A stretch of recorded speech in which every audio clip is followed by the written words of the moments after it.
Welcome to the Productivity series on Microsoft Excel. Let us look into pivot tables. It is the most powerful and easy-to-use tool in Excel for summarizing and analyzing data.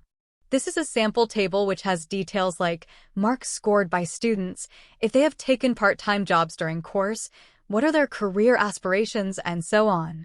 If we want to quickly look at summary of this data, we can make use of pivot tables.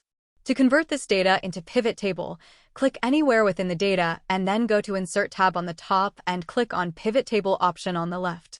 We can see that it says, from table or range. It means pivot table can be made out of ranges like this data or defined tables. We can see that it has automatically captured the length and breadth of the data. Further, it is asking to confirm where do we want the pivot table to be placed. There is also a third option available to add the data to data model. We will see this when we discuss Power Pivot, which is an advanced concept. Let's proceed with New Workbook and select OK. We can see that Pivot Table has loaded to New Sheet.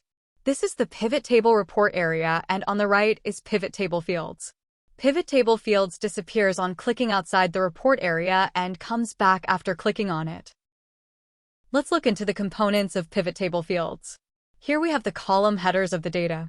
This represent all the values of the columns. Then we have empty boxes that reads as filters, columns, rows, and values. This is where we need to drag and drop the column headers. Let's now check the other properties of Pivot Table in the menu bar. We can see that when we click on Pivot Table, two new menu options appear: Pivot Table Analyze and Design. These options are particular to Pivot Table only, thus they disappear when we click anywhere outside the Pivot Table report area. Let's check out the options we have in Pivot Table Analyze menu. We can find the name of the pivot table and can change it if required. Then we can find options related to Pivot Table, which we will see in next module. Then we can see some drilling options and grouping options on fields.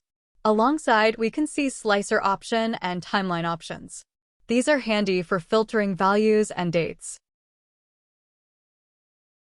Then we can find Refresh options and Data Source settings. If we click on Change Data Source, we go back to the Pivot Table creation screen.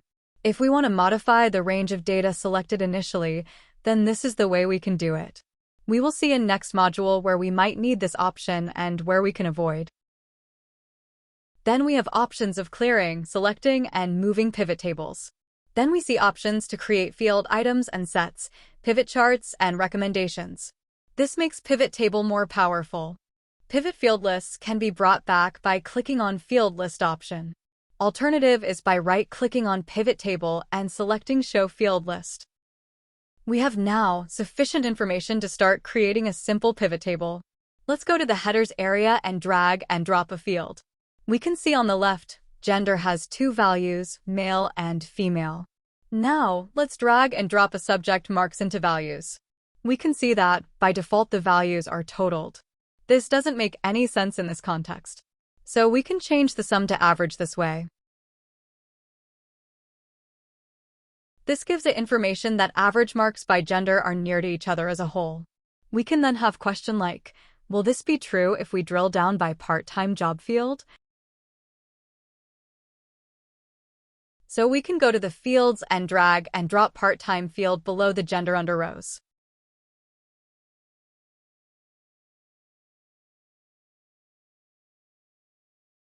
We can see that the pivot table is now drilled to part-time jobs from gender.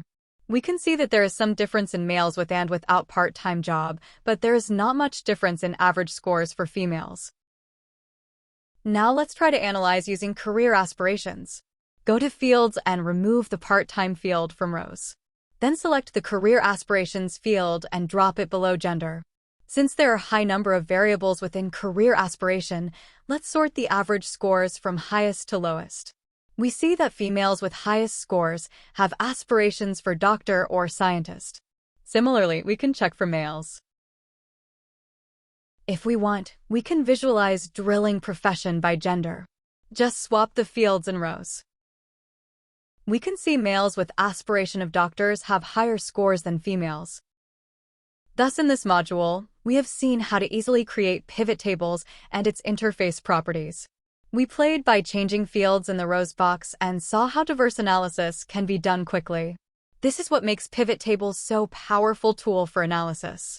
We will see advanced concepts using pivot table in next module. Happy learning!